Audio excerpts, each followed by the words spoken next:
We either have our freedom or we don't. Yeah. Yeah. Well, just you can have this copy. Okay. And I told them that you were going to give us this. And I told them that we were going to review it too. So as soon as we have more people and come, we'll have that discussion and then we'll signal you guys to come on over. Just ask for compliance to the rules. So Speaking to Officer Chang, he says their primary purpose is to protect the palace. That's what they're here for, to protect the palace. We have no intentions of going to the palace. We've been doing this for years, even prior to the fact that they made this new ruling. So if it's a customary thing for us to do, and we've been doing it all this time, they shouldn't be interfering on it, because this has nothing to do with the palace structure itself.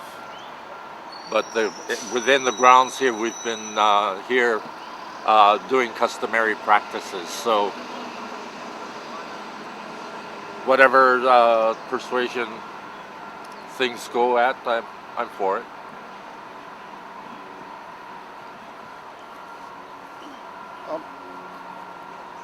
You know, when they proposed these rules, I actually testified against them because there is absolutely no reason. It's not doing what they intended to do. If the intent is to protect the palace, it certainly isn't doing it. What they're doing is they're trying to suppress us. You know, these are the same things that were happening right after the overthrow, the same kind of conditions. They're just trying to impress their dominion over us.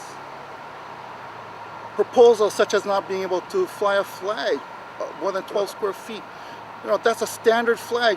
So you can't fly a standard flag on Iolani Palace. Maybe that's why they're not flying the flag today.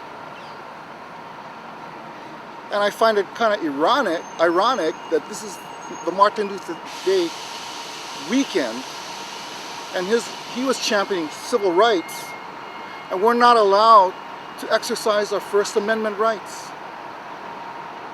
You know, I'm not out to pick a fight, but I don't feel ready to stand down, you know, for no reason except that their administrative rules, which don't do what they're supposed to do in the first place. You know, I've always considered myself, you know, a fighter for independence, a fighter for freedom. And I know that we risk arrest,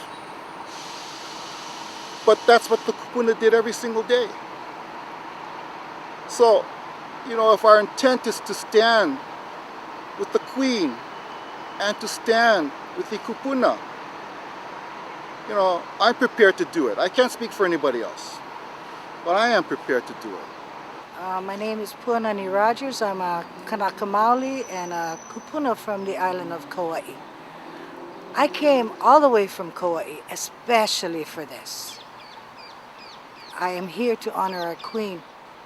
It is not an act of protest. It is an act that is spiritually led and culturally based to honor our Queen, to commemorate but not rejoice in the overthrow of our kingdom. I will choose to remain here today, and whatever happens, I don't care. I have no fear because I have a purpose. I have a kuleana. I feel I am justified to be here, and if the state can prove otherwise, please do. Please try to justify why I can't be here. Mahalo. Sovereign, constitutional kingdom. So I'm just here doing what we have to do. I'm here also commemorate the birthday. Wow, Joseph Navahi, who also protested and was put in jail by the Republic of Hawaii and died as a result of that jailing and tuberculosis. The Queen wrote about him, special chapter in her book, Hawaii Story by Hawaii's Queen, telling his story. And she didn't write that book so we would ignore it. She wrote that book to tell her story that we would continue the fight. So that's why we're here, even if it means we have to aipohaku. We're here. We're not going to go away. They put us in jail. Put us in jail. All right? It's their jail. This is our country. All right? So we have to be here. So that's why I'm here. Go to jail, go to jail. All right.